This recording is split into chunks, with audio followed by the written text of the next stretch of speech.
Bonjour, une petite vidéo juste pour le suivi donc de la figure tête et épaules sur le Nasdaq. Donc ça fait plusieurs jours donc que j'en parle. Alors ça fait 1, 2, 3, 4, 5, 6, 7, ça fait 8 jours exactement. Donc j'avais détecté la figure en formation sur ce gap ici. Et j'ai commencé à faire des vidéos pour parler de ce qui pourrait se passer, sachant que une figure graphique donc qui fait marche.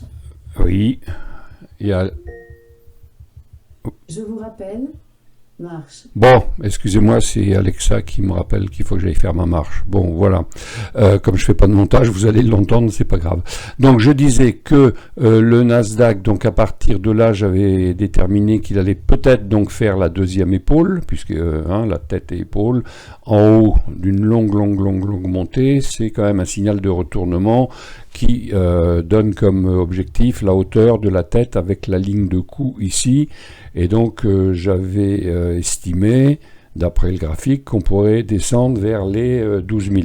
Bon, on est descendu aux 12 500, 12 400 ici. Ça c'était donc vendredi dernier.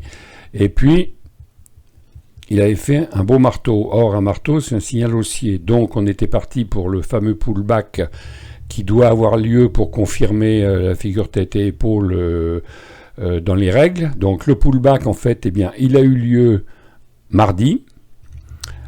Lundi, on a eu une baisse. J'ai dit, tiens, peut-être va-t-il partir direct, mais non, il s'est arrêté sur cette ligne ici qui était intéressante. Voilà. Et il a fait le pullback. Donc, ce qui est intéressant, je vais agrandir, c'est qu'il s'est arrêté pile, c'est la magie des graphiques, il s'est arrêté pile, vous voyez, sur la ligne de coup.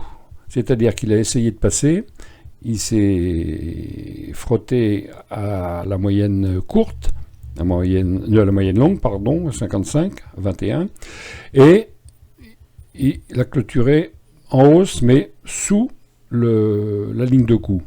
Alors, que peut-il se passer? J'en sais rien. C'est le marché qui décide. Non, les hypothèses, donc, dans ces cas-là, si le pullback a bien été fait, qui ne va pas plus haut que la ligne de coup, qui repart à la baisse, donc aujourd'hui, on va le suivre parce que ça voudrait dire que la figure tête et épaule est confirmée. Il faudra qu'il repasse donc sur son plus bas ici. Et puis, voilà, est-ce qu'il ira chercher les 12 000? Bah, écoutez, on verra, sachant que, bon, moi j'investis beaucoup sur le Nasdaq, et donc je suis assez prudent. Je prends des petites positions avec des stops très serrés, voilà, et c'est tout ce que je fais pour l'instant.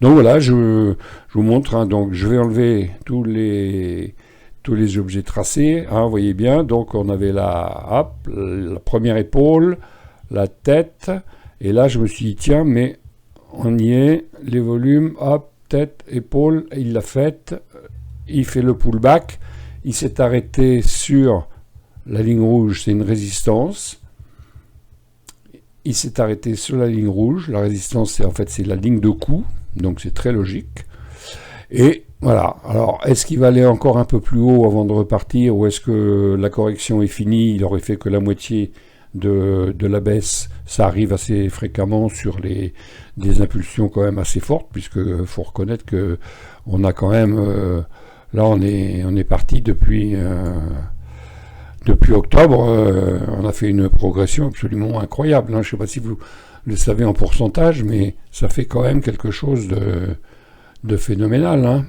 On a quand même fait en quelques mois 24%, Bon, donc on va attendre, et je ferai une vidéo donc en fonction de la direction que ça va prendre pour confirmer cette belle figure tête et épaule qui est une figure classique de l'analyse graphique. Voilà, écoutez, ça fait que 5 minutes, comme ça je vous embête pas trop longtemps, et abonnez-vous, comme ça vous aurez les suites de mes vidéos si ça vous intéresse. Allez, je vous remercie, au revoir.